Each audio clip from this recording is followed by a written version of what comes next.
వారసత్వమా నాయకత్వమా? అదే బాటలో గులాబీ పార్టీ. రాష్ట్రం ఏదైనా పార్టీ ఏదైనా కష్టపడితేనే నాయకుడు. తండ్రుల పేరు చెప్పుకొని రాజకీయాలు చేస్తే అదోగతే. కాశ్మీర్ నుంచి కన్యాకుమారి దాకా ఎన్నో ఉదాహరణలు.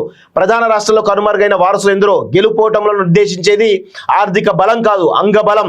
ప్రస్తుతం బీఆర్ఎస్ లో వీటిపైన జోరుగా చర్చ. వారసత్వమా నాయకత్వమా అంటూ తెరపైకి కొత్త వాదం.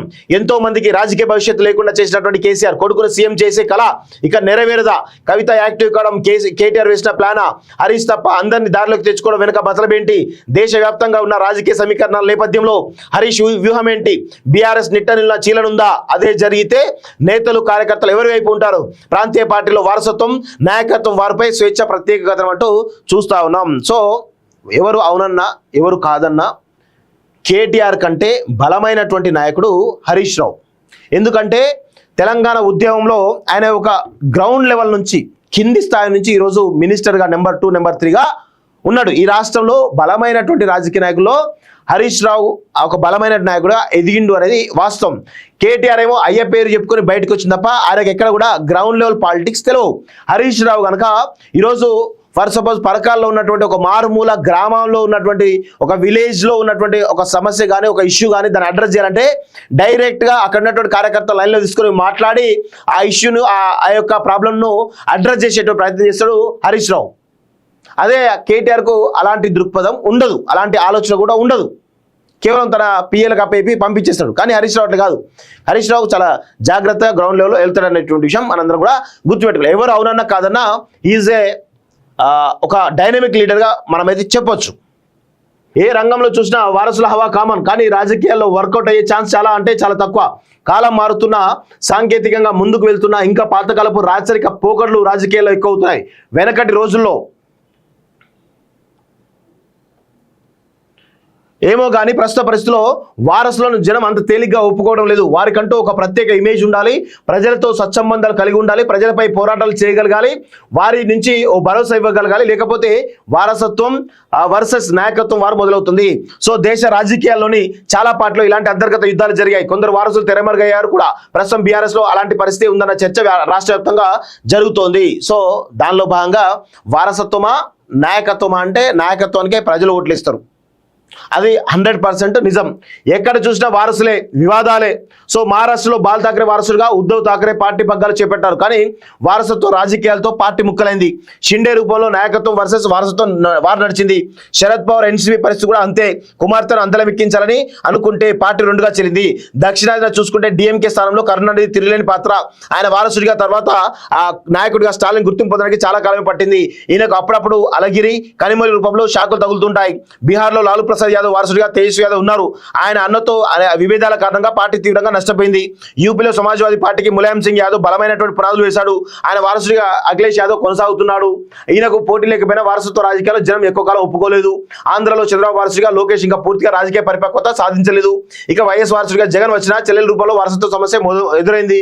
పశ్చిమ బెంగాల్లో మమతా బెనర్జీ వారసుడిగా ఆమె మేనల్లుడు అభిషేక్ బెనర్జీ ఎంట్రీ పార్టీలో చిచ్చురాజేసింది. సీనియర్లు జూనియర్లుగా విడిపోయి మమతకు తలనొప్పిగా తయారైంది. మాయావతి వారసుడిగా బీఎస్పీ భవిష్యత్తులో చెప్పుకున్న ఆకాశ ఆనంద్ వల్ల కూడా పార్టీలో చిచ్చు రగిలింది.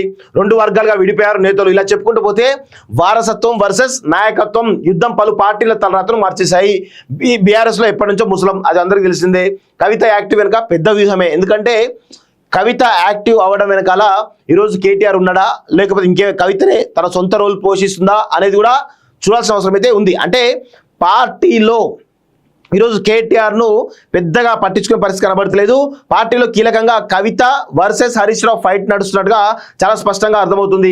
ప్రస్తుతం కేటీఆర్ చుట్టూ ఉన్నటువంటి కేసుల చుట్టూ ఉచ్చు బిగించుకుంటుంది. సో అరెస్టులకు తాను భయపడినట్టు త్వరలోనే పాదయాత్ర చేస్తానని అన్నారు. ఒకవేళ కేటీఆర్ జైలుకు వెళ్లాల్సి వస్తే అప్పుడు హరీష్ రావు యాక్టివ్ అయ్యేటువంటి ఛాన్స్ ఉంటుంది. కేసీఆర్ అందుకు సుముఖంగా లేరు. అందుకోసమే అనూహ్యంగా కవితను రాజకీయాల్లో యాక్టివ్ చేసినట్టుగా అనుకుంటున్నారు. ఒకవేళ కవితకు పొలిటికల్ మైలేజ్ వచ్చినా మళ్ళీ అన్నకే మద్దతు ఇస్తారు, లేదంటే తానే అన్ని చూసుకుంటారు.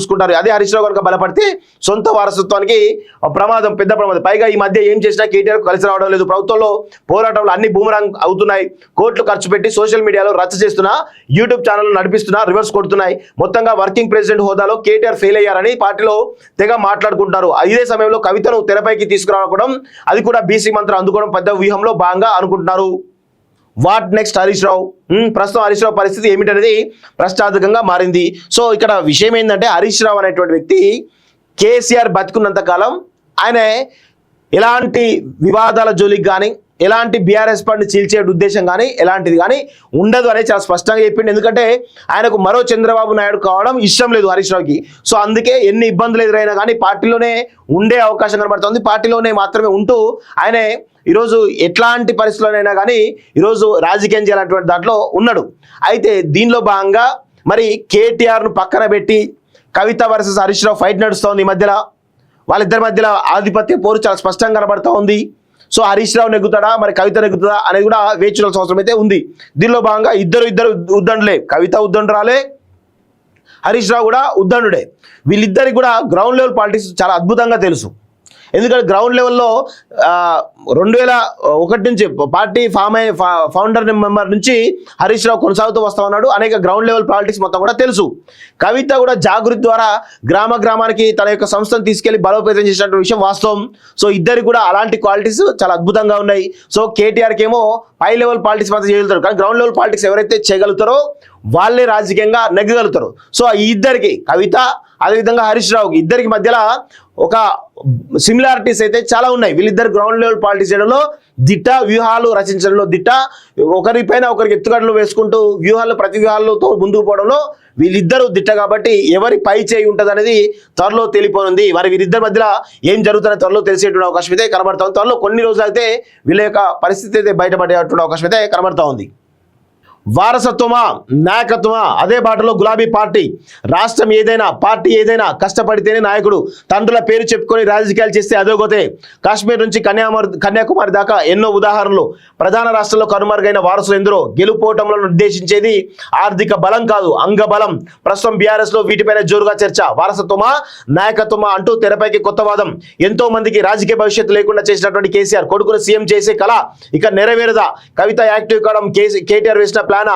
హరీష్ తప్ప అందరినీ దారిలోకి తెచ్చుకోవడం వెనుక బసలబేంటి? దేశవ్యాప్తంగా ఉన్న రాజకీయ సమీకరణాల నేపథ్యంలో హరీష్ వ్యూహం ఏంటి? బీఆర్ఎస్ నిట్టనిల్లా చీలనుందా? అదే జరిగితే నేతలు కార్యకర్తలు ఎవరి వైపు ఉంటారు? ప్రాంతీయ పార్టీలో వారసత్వం నాయకత్వం వారిపై స్వేచ్ఛ ప్రత్యేక కథనం అంటూ చూస్తా ఉన్నాం. సో ఎవరు అవునన్నా ఎవరు కాదన్నా కేటీఆర్ కంటే బలమైనటువంటి నాయకుడు హరీష్ రావు. ఎందుకంటే తెలంగాణ ఉద్యమంలో ఆయన ఒక గ్రౌండ్ లెవెల్ నుంచి కింది స్థాయి నుంచి ఈరోజు మినిస్టర్గా నెంబర్ 2 నెంబర్ 3గా ఉన్నాడు. ఈ రాష్ట్రంలో బలమైనటువంటి రాజకీయ నాయకుల్లో హరీష్ రావు ఒక బలమైన నాయకుడుగా ఎదిగిండు అనేది వాస్తవం. కేటీఆర్ ఏమో అయ్య పేరు చెప్పుకొని బయటకు వచ్చింది తప్ప ఆయనకు ఎక్కడ కూడా గ్రౌండ్ లెవెల్ పాలిటిక్స్ తెలియవు.